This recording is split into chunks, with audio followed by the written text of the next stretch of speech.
Assalamualaikum warahmatullahi wabarakatuh.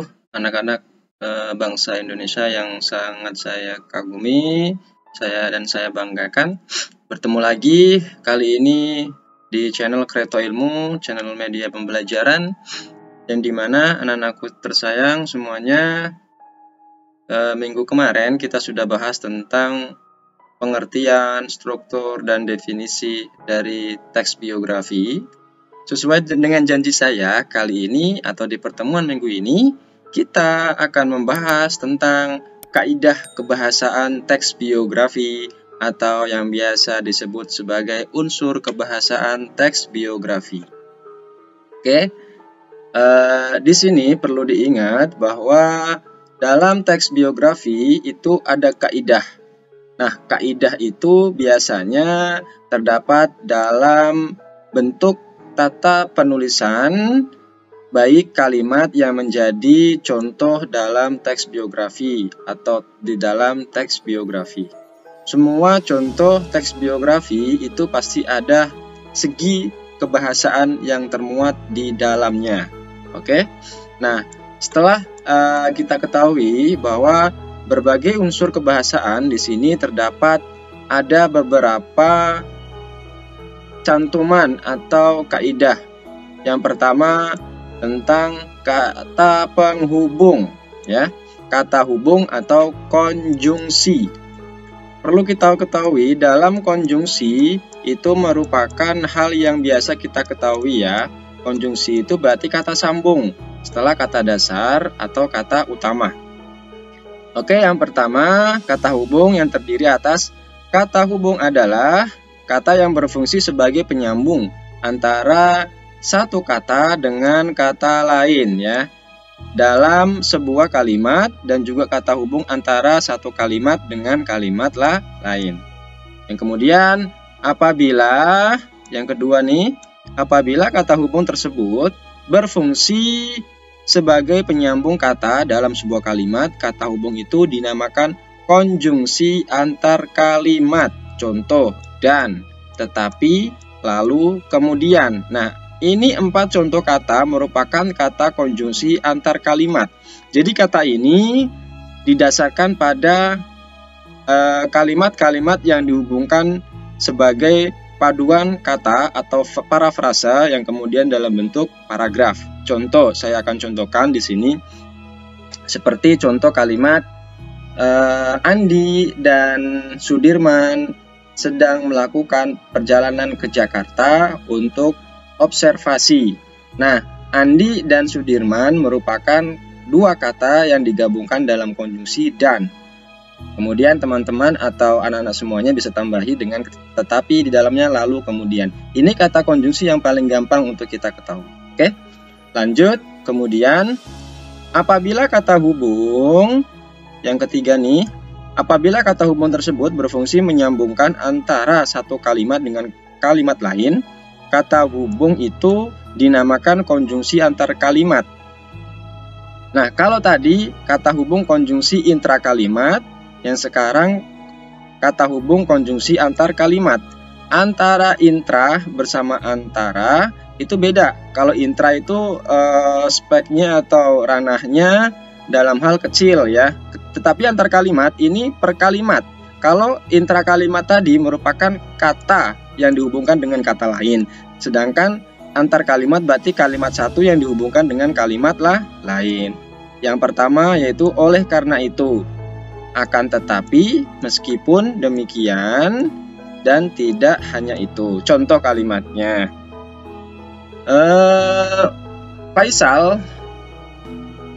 Faisal ingin menjadi anak pintar dan berprestasi. Oleh karena itu, dia harus rajin belajar. Nah, oleh karena itu, berarti kan menggabungkan antara Faisal cita-citanya menjadi anak yang sukses atau berprestasi, kemudian ditambah oleh karena itu dia harus rajin belajar. Dia harus rajin belajar. Itu merupakan terdiri atas beberapa kata yang dijadikan sebuah kalimat. Oke, lanjut, yaitu tentang rujukan kata. Ya, rujukan kata di sini ada beberapa yang perlu anak-anak semua ketahui. Dalam rujukan kata itu berarti kata yang merujuk pada kata lain yang sudah diungkapkan sebelumnya. Kata rujukan dikategorikan menjadi beberapa bagian, antara lain yang pertama, kata rujukan benda atau hal. Contoh, ini, itu, tersebut. Ketika dalam sebuah kalimat terdapat 3 kata ini, berarti 3 kata ini mewakili benda atau hal tersebut. Contoh, Ferdi, tolong saya untuk ambilkan bolpen itu. Nah, kata itu yang menjadi contoh di sini atau kata benda itu merupakan keterangan kata ganti dari ballpoint. Paham? Baik, demikian seperti tersebut maupun ini. Sama saja. Kemudian yang kedua, kata rujuk tempat atau kata ganti tempat yang menunjukkan suatu tempat ya. Contoh, di sini, di sana, di situ. Ini sinonim semua. Hanya membedakan kalau di sini berarti jaraknya dekat dengan kita, di sana jaraknya jauh dengan kita, dan di situ merupakan sinonim dari kata di sana, hampir jauhan dengan posisi kita. Contoh, Sulaiman harap duduk di sana. Berarti Sulaiman harus duduk berjauhan sama kita. Oke? Sangat gampang ya. Contoh yang ketiga yaitu kata rujuk orang. Kata rujuk orang ini menerangkan tentang seperti kata dia, ia, beliau, mereka, nya. Kalau untuk contoh kalimat dia, ia, beliau, mereka sangat gampang. Saya akan mencontohkan tentang nya. Contohnya seperti ini kalimatnya ya. Siti merupakan saudara dari ibunya Fitri. Nah, nya ini berarti menerangkan nama dari ibu Fitri. Paham? Nah, seperti itu. Oke, lanjut anak-anak semuanya, harap diperhatikan. Sekarang ke unsur kebahasaan yang ketiga atau yang C dari teks biografi. Oke, silakan diperhatikan. Yang C itu merupakan unsur kebahasaan yang terdiri atas peristiwa, waktu, dan tempat. Oke. Nah, dari ketiga unsur ini atau unsur kebahasaan ini merupakan menerangkan tentang peristiwa yang terjadi, waktunya kapan, dan tempatnya di mana. Oke, bisa dibaca di sini. Dalam teks biografi terdapat kata yang berfungsi menunjukkan peristiwa, waktu, tempat yang dialami. Oke. Nah, yang biasa dalam unsur intrinsik sastra atau novel itu bisa dikatakan setting atau latar atau plot ya. Yang sudah pernah mempelajari itu, ini sama dengan seperti alur cerita yang menunjukkan pada tempat, waktu, dan peristiwa ya.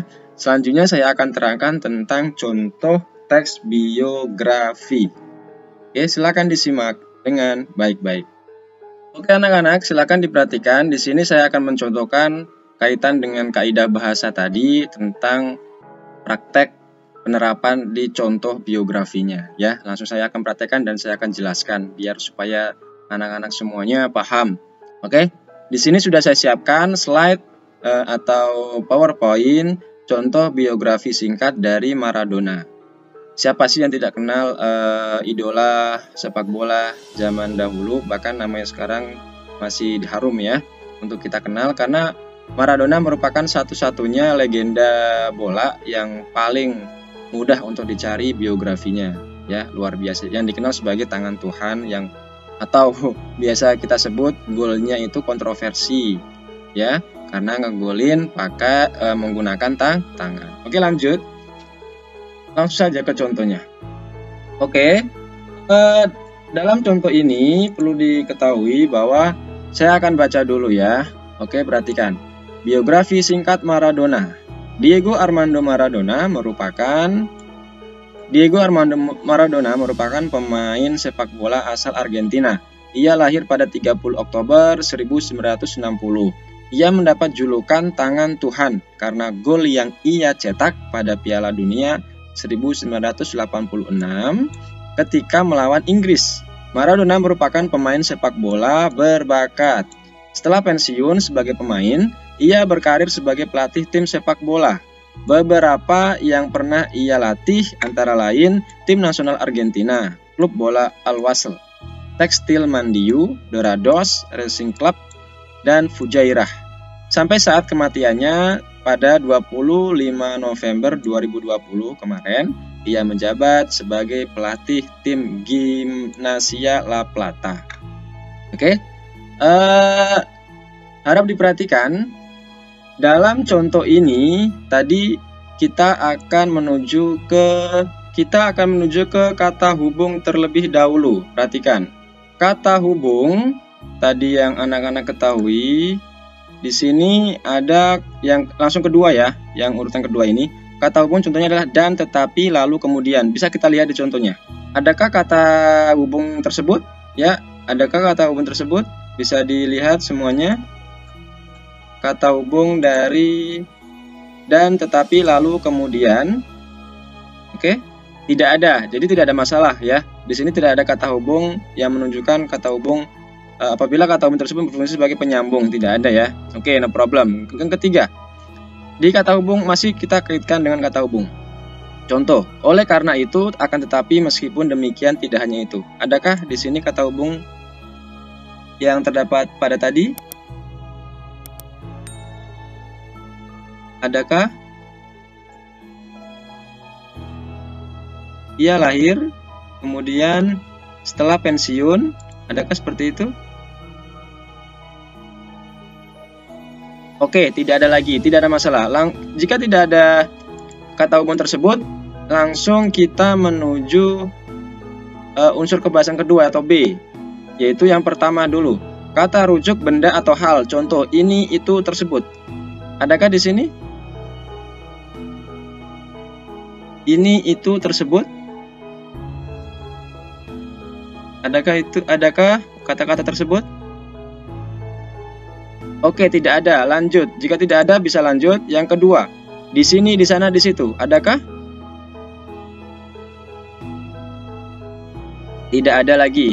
Langsung ketiga, kata rujuk orang. Dia, ia, beliau, mereka, nya. Adakah? Iya, sangat. Di sini ada banyak ya. Yang pertama, ia. Ia mendapat julukan tangan Tuhan. Kemudian ia lagi. Kemudian ia lagi. Kemudian ia lagi. Ada lagi? Nah, jika ada kata penghubung tersebut, anak-anak semuanya bisa diambil di rujukan kata. Berarti ya, rujukan kata termasuk dalam kata rujukan orang. Kata rujukan orang. Nah, berarti dalam biografi Maradona terdapat kata rujukan orang yang terdapat pada kata iya. Iya. Bisa ditarik. Ada berapa tadi kata iya di sana? Ada berapa? Ada, saya ulang lagi, ada 1, 2, 3, 4. Ada 4. Nah, nanti ketika ada contoh saya suruh untuk mencari kaidah bahasa di dalamnya, berarti adik-adik semuanya atau anak-anak semua tinggal tulis. Ada 4 kata rujuk orang. 4 kata rujuk orang atau KRO, bisa disingkat ya. Sangat gampang sekali cara menganalisisnya. Oke, lanjut. Kemudian kalau sudah, kita menuju ke kaidah bahasa terakhir yang ketiga. Dalam teks biografi terdapat kata yang berfungsi menunjukkan peristiwa, waktu, tempat yang dialami oleh tokoh, ya. Berarti alur, plot atau setting. Nah, di sini kita bisa lihat ia lahir pada 30 Oktober. Ini merupakan termasuk ya, atau kata penghubung latar dan setting, kapan ya, waktunya ya, peristiwa. Kemudian Ini juga termasuk nama-nama klub yang pernah dilatih oleh beliau atau Maradona itu termasuk semuanya. Ada 1, 2, 3, 4, 5. Oke, ini juga termasuk. Ini juga termasuk. Berarti ada peristiwa atau masa waktunya dan ada kejadian tempat. Nah, itu merupakan berarti ada yang pertama peristiwa. Ini termasuk peristiwa ya. Kemudian ada 1 peristiwa, kemudian 2, kemudian 3. Ada 3 peristiwa. Sedangkan menunjukkan tempat itu ada 1, 2, 3, 4, 5, dan terakhir 6. Berarti ada 6. Ada 3 peristiwa. Ada 3 peristiwa dan ada 3 waktu. Ada 3 waktu. Ada 3 waktu dan ada 6 peristiwa. Ada 3 waktu, berarti ada 3 waktu dan ada 5 tempat. Itu ya. Tinggal nanti anak-anak semuanya menyebutkan di dalam lembar Jawa. Tulis semuanya. Waktunya apa aja? Kalau di sini kan waktunya tahun ya. 1, 2, 3. Tulis. 30 Oktober 1960, kemudian 1986, 25 November 2020, dan tempatnya apa aja? Di sini ada 5 ya kalau tidak salah. Saya ulangi lagi. Alwasel, Tekstil Mandiyu, Dorados, Racing, dan Fujairah. Dan terakhir ya ada 6, maaf. Ada 6 tempat. Sebutin semuanya kalau enggak. Oke, terima kasih. Mungkin ini yang bisa saya terangkan. Semoga bermanfaat. Minggu depan kita akan bertemu di contoh teks biografi terkait dengan tugas. Minggu depan kita akan sesuaikan secara teknis. Dan sekarang anak-anak semuanya silakan dipahami dengan baik dan harap menuju ke tugas e-learning apa yang sudah menjadi tanggung jawab kalian dari saya. Silakan dikerjakan dengan baik. Terima kasih, dan sebelumnya saya ucapkan jangan lupa subscribe, like, dan komen. Bagi yang belum subscribe, harap subscribe ya, karena bermanfaat dan nantinya akan berbuah pahala semuanya dan mendukung channel saya. Amin ya rabbal alamin. Billahi taufik wal hidayah. Wassalamualaikum warahmatullahi wabarakatuh.